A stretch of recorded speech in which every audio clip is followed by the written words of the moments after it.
everyone. I'm Lauren Jerome. This is the second Fireside Founder Chat with Elaine Eugene. I am pleased to introduce my friend and colleague, Elaine Pandolfi. We met, several years ago through Elaine Eugene through one of the startup clinics. We were both mentoring at that point, and after I went through the cohort, she followed up with me and give me some really good advice and helped me with my startup, and then made the same progress with herself, went through the cohort 2 summers ago, and is now running a company called Ink Defense. So we're here to talk to Elaine about her startup journey. Elaine, will you tell us a little bit about Ink Defense and what you provide, who your customers are? Ink Defense is a natural tattoo care company. We do a line of products, and our primary customers are the artists or shops themselves. But we also rely on collectors, also known as people or enthusiasts who get the tattoos as well, to spread the word about our product. But we're unique in that we're all 100% plant-based, we're cruelty-free. I always kind of giggle when I say gluten-free, and vegan, which has been the evolution of our product line, and it's a lot of fun. So what makes you the right person to solve this problem, and why here in Lane County? Well, as I mentioned, we're plant-based, and we're really conscious of what people are putting on their skin. And I'm an art aficionado, and I love art, and particularly I respect tattoo artists and the work that they do, because let's face it, the body as a canvas is not a flat surface, and so what they turn out is amazing. And to me, people should be preserving that work, and again, tying it with the natural piece and everything else. Being here in Lane County, I landed here accidentally 15 years ago, and I raised my kids, and they're now doing their own thing, and I just love being in Lane County. It's just, there's so much here. We have so many resources, and we have that sense of community. It's just a great place to be for a startup. All right, we're getting the cue that we need to be a little bit louder, so thanks, production crew. Me? So can you tell us a little bit about where we might find your products? Again, as I mentioned, you're going to find them in the tattoo shops and with specific artists.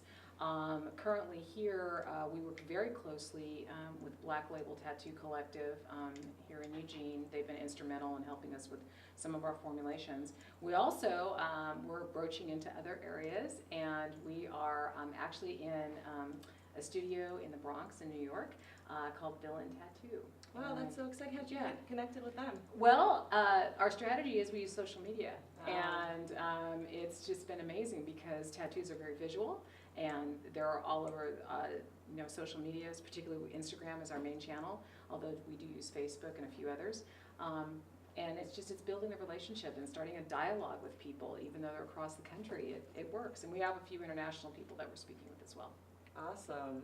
So follow Ink Defense online. I think they're on Instagram and Facebook. Facebook, yeah. Great. Instagram and Facebook. Awesome. So my next question for you is, can you tell us what you did before you started Ink Defense and what inspired you to make the leap? Well, as I mentioned, I raised my kids here who are now on their own, so I was faced with being an empty nester. And, I really liked being here, but I've worked in the corporate world, I've worked in the public sector. My professional background is business analyst and project manager, but I've always been a tinkerer and a maker. So that kind of led me to what I call the next chapter when my kids kind of moved out, and I was like, well, now what am I going to do? Well, all these opportunities were ahead of me, and I was first like, well, I'll start a consulting company, and I was like, okay, I did that, yeah, that's kind of okay, boring. And then I was presented with this opportunity to look at building a real startup, and it's something I've always had in my soul my entire life. I mean, when I was in high school, I was like, I'm going to be a businesswoman kind of thing. Well, we're a little ways past high school, but now I'm getting to do that in all the aspects with Ink Defense.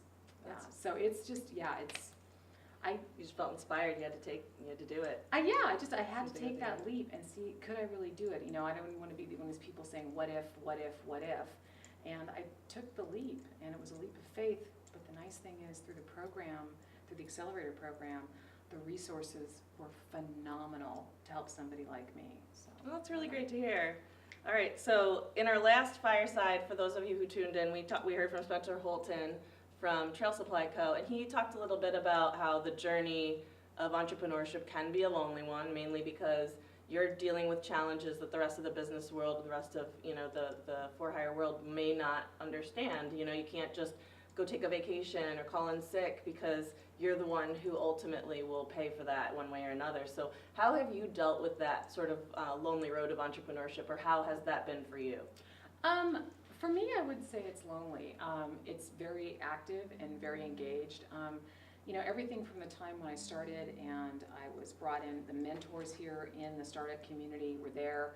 So you always had somebody that you could go to and get advice, direction, insight. I even have advisors and mentors beyond the RAIN community itself. That these are business people that I know through various connections. And so I don't feel alone, but then I'm always busy. I'm always on kind of thing.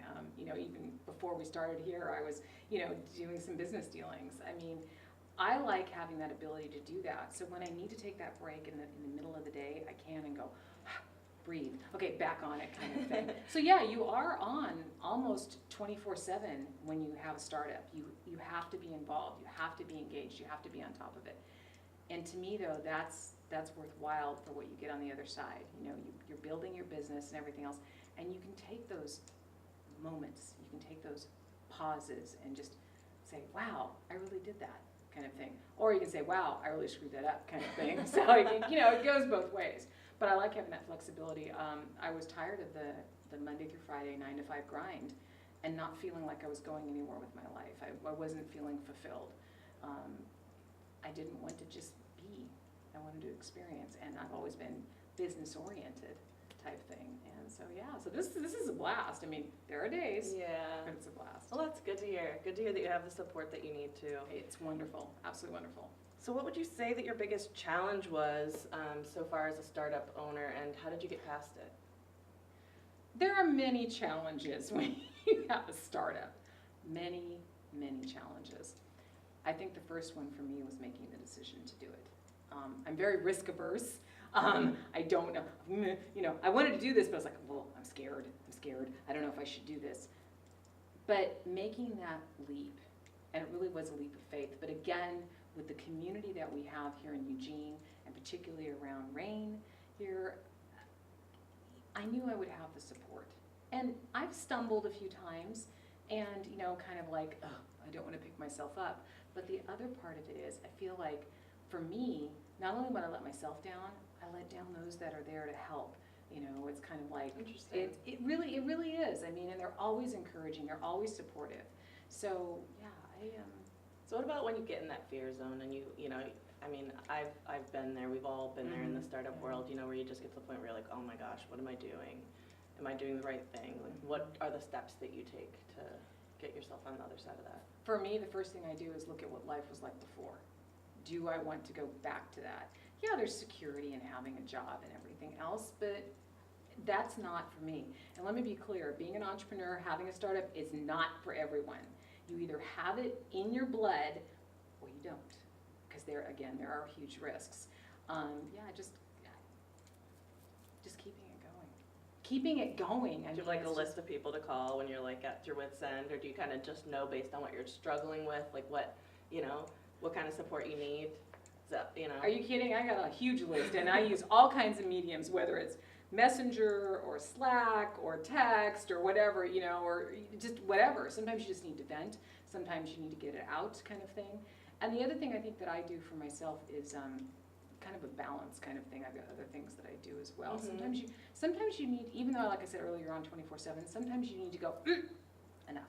Yeah. Enough, I need to take a breather. Sometimes that can be the hardest part. It is. It really can be. But that's where if you've got people to reach out, mentors that will take you out, in my case, wine tasting, you know, kind of thing. I mean, it really does help. And the other thing is to know that you're not the first, nor are you the last that are going through this. Mm-hmm. There are people that have gone through this before. Listen to their experiences, listen to what knowledge you can gain from them, and know that you can provide somebody insight on the other side. And I think that's the whole thing about the mentoring community here that's really important to me.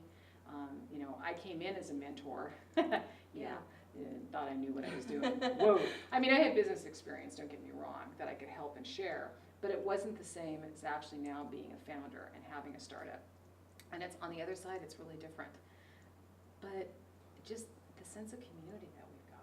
We are so blessed here in Eugene with the resources that we have. It's amazing, you know. I agree. So when you went through the Accelerator last summer, what was the most surprising outcome for you? How terrified I was. How terrified I was right when it got down to the presentation. I think the most surprising outcome was, obviously, I was the mature person in the group, and how well I aligned with people that were much younger than me, and the thinking, and bouncing ideas off of each other. I didn't feel that age thing after a while. It was like, we're all in this, we all have ideas, and we were all encouraging and supportive. Of course, at the very end, it got really scary with doing the presentation. As much as I've spoken over my career, 25 plus years, I've spoken in front of big groups. And I was terrified that night. I was just, one of my fellow business people in the cohort, Jen with Northwest Bliss, Bridal Bliss. Yeah. Both her and I were pacing, back and forth. But again, that was that support with each other too, and the other people. It was like high fives, we can do this kind of thing. So yeah, the cohort was pretty flippin' awesome. And I still get to see a lot of my fellow graduates quite often when I'm coming through and helping out and stuff. Well, I'll just say to the audience, the next cohort is having their presentation day on October 2nd. And I guess I'll say I was lucky enough to be not the one to present at mine, but it was really nice when Elaine followed up with me after she saw my business partner present and just kind of follow up, ask me if I needed anything. So when that opportunity comes around in October and the next cohort's going through the presentations, try to make the time to show up, see what's happening in the community, and follow up with some of the people to, see what you can do to help. It's a really great opportunity to support the community. It really is, and to find out what's really happening in the community, I think it was interesting. It's very enlightening in how things can open up. And the other thing, since I went through that part of it, the number of people that approach me with ideas and what do you think? And it's, a lot of times I'm like, well, what do you think? What do you want to be doing, kind of thing? And encouraging and supporting people. And again, like I said before, being an entrepreneur and having a startup is not for everyone. It's not, I don't want to say for the faint of heart, because I felt really faint of heart when I started. But, it's knowing that we've got a support network. I've talked to people in other communities without the support network, without the mentors, without a program like the RAIN Accelerator, and it's not the same. We, again, are so very fortunate. And the people, from all kinds of industries that mentor you, and you will never know, because I'm in a retail product industry. Where does technology come into it? Oh, well, trust me, technology does come into it. And likewise, some of the business modeling that I do can apply to some of the tech startups as well. Well, I think that was one of the most surprising things for me about going through the Accelerator was that, my background, I came from Ohio. The startup communities that I've worked in have been really tech heavy. In Cincinnati, where Mindbox Studios was really centered for a while. When I went into the Accelerator and saw how many non-tech businesses there were in the Accelerator and the range of diversity and ages of people that were in the Accelerator, that was surprising to me. Your Accelerator had a few more tech companies, I think, than mine did, but you still had, I'd say maybe it was with a third tech and then the rest maybe product and service based. Yeah. So. Yeah, and it was really good because a lot of times we could still bounce each other ideas off each other. There are some things about when you have a startup or when you're starting your business, it doesn't matter what industry you're in. I think of when we were doing the portion, the finance week. Finances matters to everybody. It doesn't matter which field you're in or which industry you're in. It matters to everybody as much as we may hate it. It's important. So in learning these tools and techniques and learning what's available out there and learning how to make your business more efficient, it's really helpful. That's great. That's great to hear. All right. So if you were going to offer one piece of advice to another startup founder who's just starting out, what would that advice be? Two things. Don't give up, no matter how hard it gets, no matter how much you just want to say, just chuck it all to the side. Don't give up. And the other one, listen to your gut. You'll get a lot of advice, and with that advice, some of it may play funny on what you're feeling, and sometimes you need to follow your gut. Yeah. Even though it may be against what the advice is, just remember, a lot of it's advice. It doesn't mean you should follow it, kind of thing. Opinions, You've got to follow yeah. your gut. And the reason I say that is I made a number of what I consider missteps, but I want to now say there were learning opportunities for me. Following your gut is so important. And so to clarify a little bit, you said there, don't give up and follow your gut. Another mantra that we hear a lot as startup founders is fail fast, fail cheap, which, you know, people debate on. I think there's a place for that, and that you can still say don't give up. How do you feel about the idea of, like, what does fail fast, fail cheap mean to you as a startup founder, as opposed to, you know, the idea of, like, keep pressing on? How do you kind of figure out when to take something that you need to learn and change direction versus, you know? Well, first of all, I want to say fail fast and fail cheap. Okay, I failed fast, but it wasn't cheap when I did it. I had some pretty financial painful failures. But I think, you know, You found ways to get through it. I learned from it. I moved forward, or I did that pivot kind of thing, pivot. And, you know, changing direction is okay. I did it a number of times. And even now I do it a number of times, because what's happening is as I'm establishing, you know, I've done the mission and everything of what the business is about and what we stand for. And then that becomes, that evolves, and that also impacts our business decisions and how we do things. Relationship building is a big piece of our business. It's a big piece of how I conduct myself professionally, and I kind of wanted to extend that into the business. So, yeah, I think that's good. I mean, that's great advice. I mean, I've definitely made a lot of missteps over the course of my, you know, business career, and I think that's a big takeaway is trying to find the lessons that you can learn from it, trying to figure out how to do things differently next time without getting so discouraged that you're, you know, sabotaging yourself in the process. Right. I mean, I've had a number of recent things just in the last couple months that I could have just said, I'm done.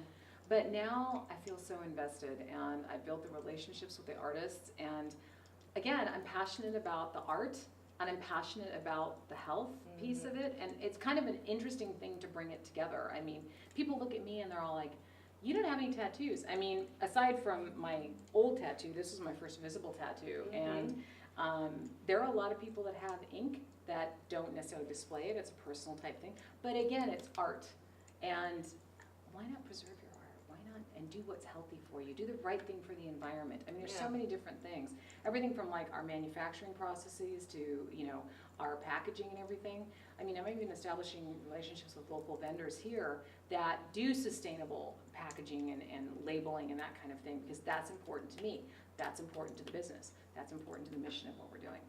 So I'm going to back up and ask you, I know, because I know you, when you started out, you were doing, you hadn't decided that you were going to go into ink care. Right. You had made these different skin creams, you were getting feedback on them, and then you, at some point, made the decision to go super focused. Can you tell us why you made that? Was it because of your love for the art, or was there something else? Well, I think part of it was my love of the art, and part of it was a business strategy. You know, I could have been out there like everybody else and had another cosmetic cream, if you will. But when I realized the possibilities to entrance into this market, there's other natural tattoo care products out there, but our business model is very focused. You won't find us on Amazon. You won't find us doing direct sales to enthusiasts or collectors. We work with the artists because our business model is if we can help them grow their business, then we grow our business. So again, back to that relationship building thing. And you know, so far it's been a blast. I mean, we're having a really good time with it. That's awesome. Yeah, I think that it was really a good strategy to pick that niche and stick, you know, just really stick to that to begin with. Yeah. Awesome. Well, I have I guess one more question, and then we'll get into a couple personal things. How are we doing on time there? We're good? Okay. All right, so Miss Elaine will go back and forth from saying that she's totally non-tech to helping found an organization like Redefining Women in Tech. So I wanted to ask, what inspired you, who, you know, are definitely more on the, you know, the business marketing and product side, to create community, to step up and help start Redefining Women in Tech? What was it that drew you to that? Because we all can help each other improve. I mean, it's crazy to think, why should we all stand out there and be little islands when we can all come together and work better together? I mean, it just is, aside from the fact of how we started it. You know, again, that was taking a risk. With Redefining Women, it really was taking a risk and just stepping out and doing it. And of course, it blossomed into something amazing now at this point. And yes, I still say I'm non-tech, although I can use tech. There's a lot of pieces of tech that you're not coding, you're not programming, you're not developing, but they're integral to those roles being successful. And I'm finding that even now. We just went through a big website change. We're doing a big change on our website, and it was great because non-tech Elaine was able to work with the agency and be very specific about what I wanted, type of thing. But I learned these things over time, and I really think sharing. And the other thing is giving people the confidence that if they want to transition from that environment that they're in to a tech type role, they can do it. You know, it's like, you can do this, but you do it with support, you do it with encouragement, and that's part of it. Do you think that your background working with developers has helped you with that, or do you think that that's something that, you know, is sort of special to your background, or something that anyone that's working in business can kind of like help make that leap? I think anybody can make that leap, because really even though I always said in my previous life before I was in the startup that my bailiwick was the business was here, IT was here, and they didn't know how to communicate, and I was kind of the glue in between. But that glue is the key word there was. And anybody can choose to communicate. You know, it's being clear in your communication style and expressing your needs clearly. You know, over the years I've heard that people a lot of times, well, I said I wanted. I'm like, well, how did you say you wanted it, kind of thing. So as in business with my startup, I am very clear about the things that I want, type thing, when I'm expressing something, especially when I'm working with a contractor type thing. But then there's another piece of it, collaboration. And so you can communicate, but if you can't collaborate when you're communicating, you're really not going to have the successes that you need, whether it's in a tech environment or in a startup environment or wherever. So communicating and collaborating is really, really important. Okay, cool. I think that's helpful. Yeah, I think we see a lot of that today, of people having to sit in that place in between, you know, the business and the tech, and getting more of a community for people to be able to feel included and yeah, you know, so everybody has something to offer that's going to improve whatever's going on. I really believe that, you know, and especially with us doing that event, Not Your Average Tech Job, which of course, you know, that was one I was really excited about, that people, you know, they may not see themselves in tech, but they can be. Just like I didn't see myself as a startup, but look at me now, kind of thing. Right. I mean, and I'm having a ball. That's great. That's good to hear. So when you're not doing, you know, Startup Elaine, and you're not doing Redefining Women in Tech Elaine, what do you do with your time? What do you like to do? Well, my non-tech skills, as you know, volunteer a little bit with the country fair in the off season. I'm also still a Boy Scouts merit badge counselor specializing in genealogy. Wow, I had no idea. Yeah, I know, all these weird things. You know, what else do I do? I like to garden, I like to cook, and do I ever have time for that? No.